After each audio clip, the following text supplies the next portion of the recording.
It is 6 o'clock. We'll call the meeting to order. Please stand for the Pledge of Allegiance.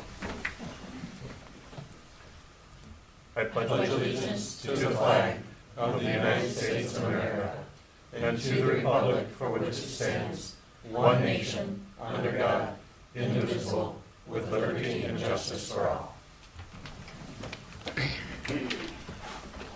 Miss Bigger, roll call, please. Harrington. Here. Perkins. Here. Musgrave. Here. Brandon. Here. Kinnaman. Here. Kyer. Here. Delaney. Here. We have a quorum. The only item under consent agenda is the agenda approval. Do I need to explain how consent agenda works, considering? I move to approve the agenda as presented. I'll second. Motion by Kinnaman, support by Musgrave to approve the consent agenda. Miss Bigger, roll call, please. Musgrave. Yes. Brandon. Yes. Harrington. Yes. Kinnaman. Yes. Kyer. Yes. Perkins. Yes. Delaney. Yes. Motion passes. Public comment. Members of the public can address council once recognized by the chairperson. Comments are limited to a maximum of 4 minutes for items not on the agenda. Council may extend this time by up to an additional 4 minutes by a majority vote. For items on the agenda, comments may be made after council discussion prior to council vote. Prior to addressing council, members of the public will please state their name and address for the record. Is there any public comment to be had? Seeing none, hearing none. There is no old business. New business. Number 1, consideration of the approval of Resolution 2023-028, authorizing a claim for the Protecting Michigan Pension Grant. Mr. Walker? Yes, thank you, Mr. President and Council. So we have spoken about this grant program previously, that it was going to become available. It's from the state of Michigan. It is for all municipal pensions that are below the funding level of 60%. If a municipality meets the requirements and files the appropriate paperwork along with council approval by way of resolution, then that money shall be awarded to the municipality. So every municipality's amount is different. So our amount, as stated in the paperwork you had, is just over $1.9 million. So that $1.9 million would then bring our pension system up to a 60% funding level. And so really it's an appropriation from the state of Michigan. There are no strings attached to it, no repayment by the village in the future. It's just to bring communities up to what they deem as an acceptable level of 60%. Now, there will be some things that it will affect us in the future, in that we have requirements that we have to meet as far as promising by way of affidavit that I'll be required to sign, that we will make future pension contributions at the level that they deem appropriate, and some other factors that are listed on there. But they're all pretty much what we do now, because they tell us what we have to pay now in order to meet our obligations.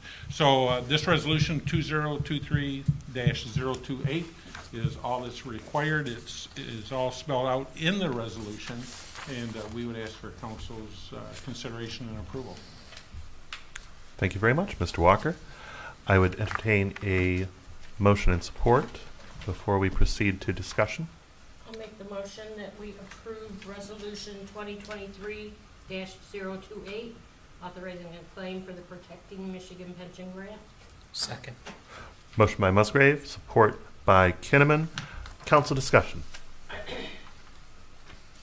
Just for, it is, but just for a question on understanding what this does for us, what percentage level are we currently at? 47.3. 47. Good. And that approximately $1.9 million figure would bring us up to 60% exactly? That's correct. Okay. Probably a little more than 60 because they're going by the December of 2021 numbers. That's Okay. what the state of Michigan used when they determined it. Thanks. What do we currently pay in, and is that by a percentage or a flat rate? How does that work? So we pay just a little over $1 million per year in pension premiums, and it is split up between the departments and is dependent upon the number of retirees from each department as well as the current employees in the department that are on that defined benefit pension program. Now, you might recall also over the last few years, we've been in the process of moving away from the defined benefit program towards a defined contribution program where the village would deposit the money into the employee's separate account through MERS still, but we are not building that future liability such as occurred under the defined benefit program. So how many employees do we currently have that are under this pension system? So I could provide an exact number for you at the next council meeting, Okay. but I would say right now there's probably 15, Okay. you think? Yeah, I was gonna say 13, but yeah. Yeah, right yeah, around there. right. yeah, Yeah, 13 to right around there. 15. Do we have anything in place to protect Holly from hiring an exorbitant amount of full-time staff members in the future and kind of going back the other way as opposed to our current plan of minimizing the retirement pensions? So the retirement benefits are all spelled out in the union contracts, and so it specifies exactly what they can have. Also, with MERS, part of, well, even under the plan we're on now, but it's part of this new agreement we're going to be going into, is we cannot increase the pension benefit levels up above where we're at now. So we can't add to what's already occurred also, just because the state's supplying money in order to get us up to that 60% level. Thank you. Any further council discussion desired?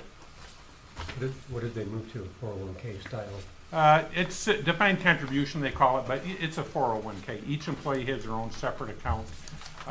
So each union employee, the village contributes 5% of their base salary into their pension program. Then they have the ability to match, or the village will match up to 3% additional. So if the employee puts in, the village will match that up to an additional 3%. So they could go to a total of 11%. Okay. And that's pretty standard, that 3%, yeah. It is, yes. Very good. Anything else from council? Is there any public comment desired on this item? Seeing none, hearing none. We have a motion and support. Ms. Bigger, roll call vote, please. Harrington. Yes. Kinnaman. Yes. Kyer. Yes. Perkins. Yes. Musgrave. Yes. Brandon. Yes. Delaney. Yes. Motion passes. Do we have anything else from staff before we adjourn? No. Oh, it is off. We'll have an opportunity in 2 weeks. So the next meeting is Tuesday, June 27th. Hope to see everyone there. And make one comment. Yeah, absolutely. Just because we have a couple of events coming up this week.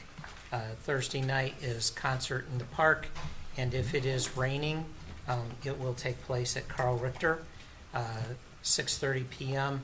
And Saturday night is food truck rally and concert at Holly Foods, 5 to 9 to 10 o'clock p.m. So Excellent. Kind of Thank you, music? the Concert in the Park is Stephen Michael. He is in 22, he was named People's Choice through Tri-County Times, Entertainer for the Year for Tri-County Times. He's acoustic, pop, alternative. The band at the food trucks is Cool Lemon is the name of the band. They are a 9-piece, mostly brass Nice. 70s, 80s dance style stuff. Cool. Their stuff on the internet sounds fun. So Thanks. Very good. Anything else before we adjourn? All right, we are adjourned at 6:10. How about that?